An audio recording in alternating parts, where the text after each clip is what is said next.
Topic है अपने पास molarity. What is its definition? We can say it is defined as number of moles of solute present in per liter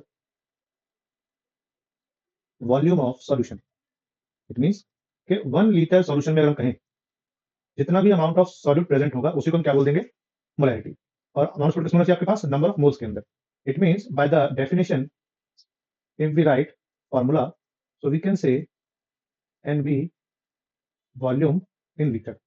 यहाँ पर जो आपके पास एन बी है it is number of moles of solute. B जो volume अपने लिया है, ठीक है, ये क्या है अपने पास? It is volume of solution भी है। Okay, but as we know कि हमें number of moles generally given नहीं होते हैं। जनरली क्या होगा, हमें निकालना पड़ेगा बेटा। कैसे निकालेंगे? देखिए, गिवन मास अपॉन मोलर मास हमारा फॉर्मूला होता है नंबर ऑफ मोल्स निकालने का, जानते हैं, ठीक है। और अगर जो वॉल्यूम है वो अगर आपको दिया हुआ है किसमें? एमएल में, तो हम क्या करेंगे? इसको जब डिवाइड कर देंगे, मतलब वॉल्यूम जो गिवन होगा डिवाइड बाय करेंगे 1000, तब वो क्या बन जाएगा? एमएल, सॉरी, लीटर बन जाएगा वो। तो उस 1000 को हमने ऊपर शिफ्ट कर दिया, जैसे मान लिया, ठीक है। तो ये हमारे पास बन जाता है हमारा formula for the molarity, you can से। ओके, ठीक है बेटा। अभी हम अगर जैसे इसमें देखें तो यूनिट यूनिट की हम बात करते हैं। यूनिट क्या रहेगी भाई? यहाँ पे देखिए, मोलैरिटी को रिप्रेजेंट कर सकते हैं कई तरीके से। Numbers of unit we have here. Okay, if we say in general, आप कैपिटल एम लिख देते हैं अपने आंसर के आगे, तो शो करेगा आपको मोलैरिटी है। और वी कैन राइट मोल पर लीटर। मोल पर लीटर कर देते हैं ना, तो भी क्या हो जाएगा? ये मोलैरिटी हो जाएगा। और मोल पर लीटर, और मोल पर लीटर। और एक और टॉपिक लिखने का तरीका इसका जो अपने पास है, इंपॉर्टेंट है ज्यादा, वो सैम मोलर एक्वस सॉल्यूशन। तो ये हमारे पास 5 तरीके हो गए मोलैरिटी की यूनिट पुट करने। देखिए, आप जब भी पुट करेंगे तब तो लिख के आने वाले हैं, बट बाकी जो 4 है ना वो आपको तो मिलेंगे क्वेश्चन में, तब आपको उसका ध्यान रखना पड़ेगा। नाउ द कॉन्सेप्ट है, देखिए आपको क्या गिवन है? मास ऑफ सॉल्यूट। आपको क्या गिवन है? Mass of solution. पर लिख लो इस चीज को, शुरुआत में आप लिख लिया करो, मैं कहूंगा आपसे, ठीक है। तो मास ऑफ सॉल्यूट को एम बी कर दिया है, it is 4 gram. Molar mass of solute क्या हो जाएगा भाई? देखिए 23 plus 16 plus 1 is equal to 40, ठीक है। तो हम नंबर ऑफ मोल्स यहाँ पे निकाल सकते हैं, कहें नंबर ऑफ मोल्स हम निकाल रहे हैं, तो कितना हो जाएगा वो? 4 डिवाइड बाय 40, यानी कि आप कह सकते हैं 0.1 मोल प्रेजेंट है हमारे पास, ठीक है। चलिए, अब आप इसको फॉर्मूला में पुट करेंगे। As I told you initial also that CBSE board में हमारे पास क्या होता है, एसएससी बोर्ड में जब बात करते हैं बोर्ड टेस्ट की, तो वहां पे आपके फॉर्मूला के भी मार्क्स होते हैं, ठीक है। तो हम लिखेंगे number of moles of solute, volume of solution in litre, it is molarity. Number of moles कितना हमने निकाल चुके हैं यहाँ पे, इस 0.1। वॉल्यूम कितना हो जाएगा? वॉल्यूम हो जाएगा आपके पास 800। और ये क्योंकि एमएल में आप जानते हैं तो क्या होगा, ऊपर आपको इंटू करना पड़ेगा 1000 से इसको, ठीक है। अब इसकी सीखिए ध्यान से, देखिए पॉइंट है ऊपर न्यूमरेटर में, मैं 1 लगाऊंगा डिनोमिनेटर में, और पॉइंट का एक डिजिट है क्योंकि आपके पास केवल, तो मैं लगाऊंगा एक जीरो केवल यहाँ पर, इस तरह से, ठीक है। और ये क्या होगा? पॉइंट जो यहाँ से कैंसिल हो जाएगा। 1 2 3, 1 2 3 means 1/8 means 0.125 capital N. It is the molarity of this solution. ये टॉपिक आ गया अपने पास, ठीक है। तो डायरेक्ट फॉर्मूला बेस्ड क्वेश्चन है अपने पास, सिंपल अगर देखें आप तो, ठीक है ना। अब क्या करेंगे आप? टॉपिक वही अपना मोलैरिटी का, पहले तो फॉर्मूला यूज करेंगे आप फटाफट से। बट क्योंकि हमें देखिए यहाँ पे मास ऑफ सॉल्यूट निकालना है, तो मैं फॉर्मूला यूज कर रहा हूँ, वो यूज कर रहा हूँ मास of solute, molar mass of solute and volume in litre वाला, क्योंकि हमें वॉल्यूम गिवन है लीटर्स के अंदर यहाँ पे। बट हमें निकालना क्या है? हमें निकालना है molar, sorry, mass of solute. तो क्या हो जाएगा फॉर्मूला? देखिए, molarity into molar mass of solute into volume in litre. मैं वैल्यू पुट कर रहा हूँ सीधी फटाफट से यहाँ पे। मोलैरिटी है अपने पास 0.25, मोलर मास है अपने पास, मोलर मास कितना है 60, वॉल्यूम कितना है 4।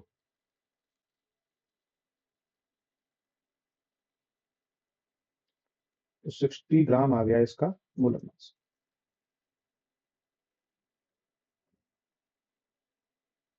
ठीक है, हो जाएगा टॉपिक इस तरह से। चलिए, टॉपिक और है, ध्यान दें इस बात पे। देखिए होता क्या है, sometime when percentage of solute and density of solution is given in question। मान लीजिए जो क्वेश्चन दिया है ना आपने को, उसमें क्या कर रखा है उसने बेटा हमारे को, परसेंटेज ऑफ सॉल्यूट दे रखा है, ठीक है, और डेंसिटी ऑफ सॉल्यूशन भी दिया हुआ है, ठीक, और फिर हमें फाइंड करना है molarity. Then we have direct formula there, you can say it is percentage of solute, percentage of solute जो दिया है आपको, into density into 10 and upon molar mass of solute. In that case आप इस वाले formula को directly apply कर सकते हैं और आपका आंसर फटाफट से आ जाएगा। ठीक है, मिक्सिंग।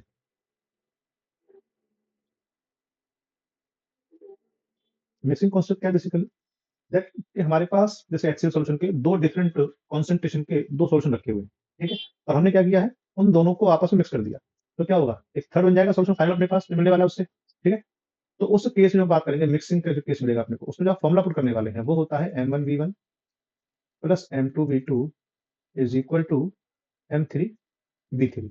और इसमें इंपॉर्टेंट चीज आपको ध्यान देनी चाहिए, यहाँ पे देखिए कि V3 क्या है, अगर गौर करें तो V3 is nothing but only the V1 plus V2। भाई फाइनल जो बनने वाला है आपका सॉल्यूशन, ठीक है ना, उसमें आप अगर देखें ध्यान से तो जो टोटल वॉल्यूम बनेगा वो कैसे बनेगा, तो भाई ऑब्वियस है कि दोनों जो हमारे पास प्रेजेंट सॉल्यूशन है, ठीक है ना, उनका जो वॉल्यूम है वही तो ऐड हुआ है बेटा। ठीक है, चलिए तो क्वेश्चन है अपने पास, मान लीजिए एक सिंबॉलिक फॉर्म में मैं सुना देता हूँ आपके लिए फटाफट से। मान लीजिए जो M1 है अपने पास, ठीक है ना, वो वैल्यू है 0.2 m, और जो V1 है अपने पास वो हमने मान लिया 400 ml का है। M2 जो अपना सॉल्यूशन है वो हम मान लेते हैं 0.4 m है अपने पास, और जो V2 है वहाँ पे वो हम मान लेते हैं 600 ml का है। ठीक है बेटा, हमने क्या किया, इन दोनों को मिक्स किया, बताया मैंने आपको, तो एक बड़े बीकर में इसको हमने दोनों को पोर कर लिया है यहाँ पर, इधर। ठीक है, तो अब यहाँ पर आपका बनने वाला है फाइनल सॉल्यूशन, उसके लिए क्या मोलैरिटी है वो आपको फाइंड करना है। ठीक, तो हम क्या करेंगे फटाफट से, हम क्या करते हैं, फॉर्मूला पर सबसे पहले एज आई टोल्ड यू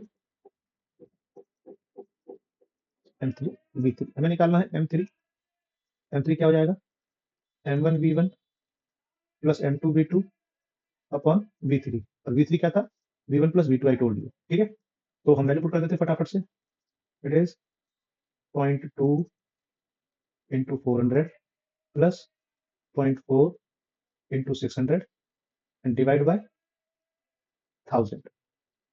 ठीक है, हमने, चलिए हमने जो कर रखा है कि दोनों जो अपने सॉल्यूशन है वो HCl के ही हैं, ध्यान रखना आप लोग। ठीक है, चलिए तो आप निकाल रहे हैं M3 कितना हो जाएगा, देखिए इसको इंटू कीजिए, तो 4 2 जा 8 यानी कि 80 24।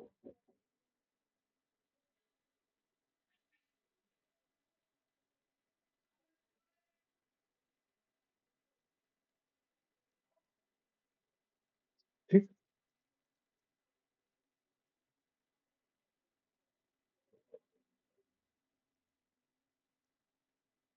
तो जो फाइनल जो आपके पास कॉन्सेंट्रेशन आ रही है वो कितनी आ रही है, देखिए 0.32 m। This is the answer.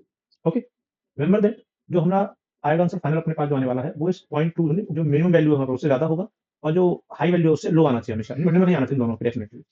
ठीक है ना, चलिए next we can say the concept we have, it is dilution.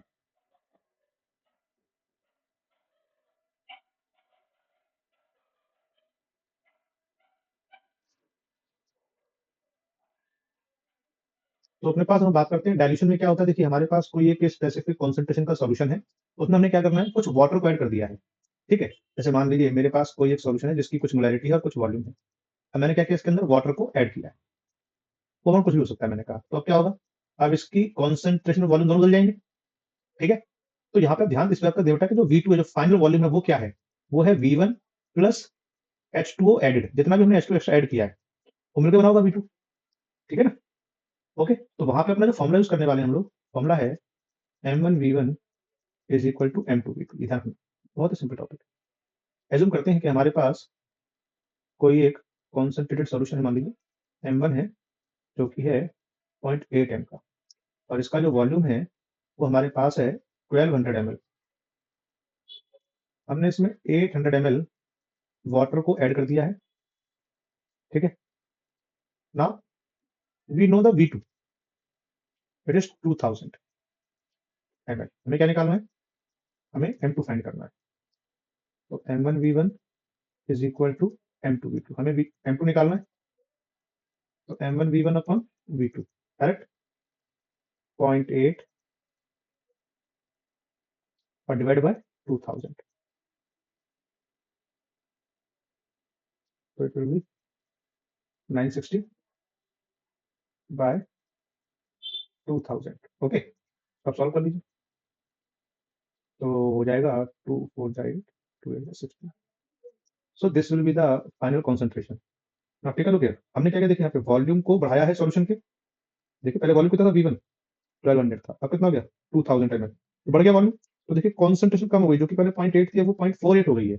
It means volume बढ़ाने पे जो हमारा कॉन्सेंट्रेशन है वो कैसा हो गया, डिक्रीज हो गया। क्यों, क्योंकि हम जानते हैं रिलेशन कैसा है, इनवर्सली, आप देख सकते हैं यहाँ पे, ठीक है ना।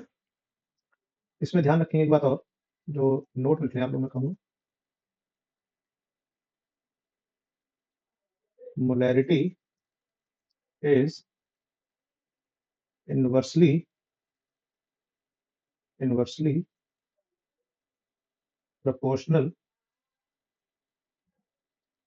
To temperature. What does it mean, invert, हमने कहा इनवर्सली। इनवर्सली मीन्स क्या होता है बेटा, कि अगर हमने टेम्परेचर बढ़ाया तो वॉल्यूम डिक्रीज होगा, और अगर हमने टेम्परेचर घटाया तो वॉल्यूम बढ़ेगा। इनवर्सली तो हम कहते हैं, डायरेक्टली देखिए हम यहाँ पे क्या कहते हैं, volume is directly to temperature. तो जब टेम्परेचर बढ़ाएंगे तो वॉल्यूम बढ़ेगा, टेम्परेचर घटाएंगे तो वॉल्यूम घटेगा। बट हम क्या जानते हैं, molarity inversely to volume, that's why it also inversely to temperature we can say. Temperature बढ़ाने पे मोलैरिटी डिक्रीज हो जाएगी, एंड टेम्परेचर डिक्रीज करने पे मोलैरिटी हम कह सकते हैं बढ़ जाएगी, ठीक है। ध्यान रखना इस चीज का। अब ये तो हमने जब एक किसी एसिड, दो एसिड थे दोनों को मिक्स किया तब की बात हो गई। यहाँ पे जो मिक्सिंग बढ़ा हमने, डायल्यूशन हमने क्या किया, ऐड किया वाटर को। अब टॉपिक ये आ रहा है कि भाई हम एक एसिड और एक बेस उसको मिक्स कर रहे हैं, तब क्या होगा कॉन्सेंट्रेशन में, जो फाइनल बनने वाला है सॉल्यूशन अपने पास, उसकी हमें निकालनी है कॉन्सेंट्रेशन। तो ध्यान दें, उसको हम कैसे सॉल्व करते हैं, गौर करना। यू कैन से 4 molarity and 400 ml HCl is mixed with 0.6 m molarity means, and 200 ml NaOH को जब मिक्स किया गया है, find final concentration of solution, ये फाइंड करना है। अब ध्यान दीजिएगा, हमने यहाँ पे एक लिया है एसिड और एक लिया है बेस, इसको मिक्स कर रहे हैं क्योंकि, तो हम यहाँ पे इसमें डायरेक्ट फॉर्मुला पुट नहीं कर पाएंगे। तो हम क्या करेंगे, पहले यहाँ पे हम सेपरेटली पहले यहाँ पे मिलीमोल्स निकाल लेंगे दोनों की, एसिड के भी और बेस के भी, ठीक है। तो मिलीमोल ऑफ HCl निकालना है हमारे को। मिलीमोल कैसे निकालेंगे, देखिए आपको याद होगा, मैं लिखा था एक फॉर्मुला, तो भाई मोलैरिटी हम बात करते हैं तो उसमें नंबर ऑफ मोल्स आते हैं। मोलैरिटी में क्या होता है, number of moles divide by volume पर लीटर में है ना। बट अगर जो हमारा वॉल्यूम है, जो हमारा वॉल्यूम है सॉल्यूशन का, वो किस में हो जाए, ml में हो जाए, ठीक है। तो जो हमारी हम बात करें यहाँ पे, जो मोल्स है ना, ये क्या हो जाता है, देखो नंबर ऑफ मोल्स यहाँ से जाएगा ऊपर 1000, तो हम इसको क्या बोल देंगे, it will be millimoles, ठीक है। तो अगर मैं यहाँ पे आपको दिखाऊं मिली मोल निकालना चाह रहा हूं तो क्या हो जाएगा, देखिए मोलैरिटी इनटू वॉल्यूम इन ml होगा, फॉर्मुला देख सकते हैं यहाँ से। तो मैं इसी टॉपिक को यूज कर रहा हूँ यहाँ पे एक्चुअली, ठीक है। क्या हो जाएगा, मोलैरिटी इनटू 160 आ गया आपके पास millimole HCl। Now millimole of NaOH निकाल रहा हूँ, कितना जाएगा बेटा? It is 0.6 into 200 120। ना देखिए दोनों के मिलीमोल आपके सामने है। Now you can easily identify which millimoles are greater. Okay, तो डेफिनेटली देखिए होगा क्या, पूछता है ना वो आपसे कि what is the nature of final solution. तो जिस भी एसिड या बेस जिसका भी मिलीमोल ज्यादा है फाइनल सॉल्यूशन में, क्योंकि उसका कॉन्सेंट्रेशन ज्यादा रहने वाला है, कह सकते हैं, तो वही मेजर बनेगा। जैसे यहाँ पर हम देखें तो HCl 160 मिलीमोल है और NaOH 120 मिलीमोल है, तो ज्यादा क्या है HCl, तो final solution will be acidic. ठीक है, बट हमें निकालना है कॉन्सेंट्रेशन, तो हम कैसे निकालेंगे? देखिए ध्यान रखें, क्योंकि जो मिलीमोल है, बात करें जैसे यहाँ पे, आप इसको थोड़ी चीज और दिखाता हूँ मैं आपको, उससे थोड़ा सा और क्लैरिटी मिल जाएगी आपको। When HCl and NaOH react, they will form this salt and water. So we can see that 1 mole of HCl can react with 1 mole of NaOH here. Okay, तो 1 मिलीमोल इसके 1 मिलीमोल से ही कर पाएगा, मतलब कह सकते हैं आप लोग सेम इस तरह से। तो जो हम देख पा रहे हैं यहाँ पे, ये अपने पास एक लिमिटिंग रिएजेंट है। ठीक है, तो 120 मिलीमोल जो है वो 120 मिलीमोल ऑफ, जैसे हम कह रहे हैं भाई HCl हमारा कितना है 160, ये कितना है 120, कब? जब टाइम 0 है। जब उस टाइम जब बीत जाएगा, थोड़ा सा इसमें हो जाएगी, तो क्या होगा, ये 40 ml बचेगा, ये 0 ml बचेगा, और ये कितना बन जाएगा, ये 120 ml बन जाएगा। ठीक है ना, तो बचा केवल ये बचा अपने पास 40 ml। सॉल्यूशन की बात करें हम लोग, अभी देखिए सॉल्यूशन में क्या हुआ, एक तो सॉल्ट हुआ ये वाला, वाटर तो है डेफिनेटली, और ये HCl है। तो अब हम क्या कहेंगे, millimole of HCl left unreacted, कितने बच गए? ठीक है ना, तो हम इसको डायरेक्टली यहां से भी निकाल सकते थे अगर देखा जाए तो। 40 मिलीमोल 40 मिलीमोल अभी हमारे पास HCl बच गया जो कि रिएक्ट नहीं कर पाया है। ठीक है, अब जरा ध्यान दें, हम जब बात कर रहे हैं फाइनल कॉन्सेंट्रेशन की, तो फाइनल में अब केवल अपने पास बचा है मिलीमोल, इसका HCl का। तो फाइनल जो वॉल्यूम है वो लिखना हमारे को यहाँ पे, तो फाइनल वॉल्यूम कितना ये देखना पड़ेगा अपने को। देखिए 400 ये रहा ml HCl, और तुमने इसमें 200 ml मिक्स किया था NaOH, आप देख सकते हैं, तो कितना जाएगा 600 ml। ठीक है, इसको आपको सॉल्व करना पड़ेगा और आपका आंसर आ जाएगा, यानी फाइनल जो मोलैरिटी अपने पास है सॉल्यूशन की, वो हमें यहाँ पे इजीली मिल जाएगी इस तरह से, हम पहले से बेटा। ठीक है ना, तो हमें क्या करना पड़ेगा, यहाँ पे डिवाइड करना पड़ेगा अपने को। ठीक है, तो आपको क्या प्रैक्टिस करनी है, क्वेश्चन ध्यान रखें, जितना ज्यादा प्रैक्टिस करेंगे उतना ज्यादा सीखेंगे। ठीक है, चलिए, ओके बाय, टेक केयर। कोई डाउट हो तो आप दीजिएगा मेरे को। ठीक है, और चैनल को शेयर कीजिए, सब्सक्राइब कीजिए, लाइक कीजिए। ठीक है, चलिए, ओके बाय।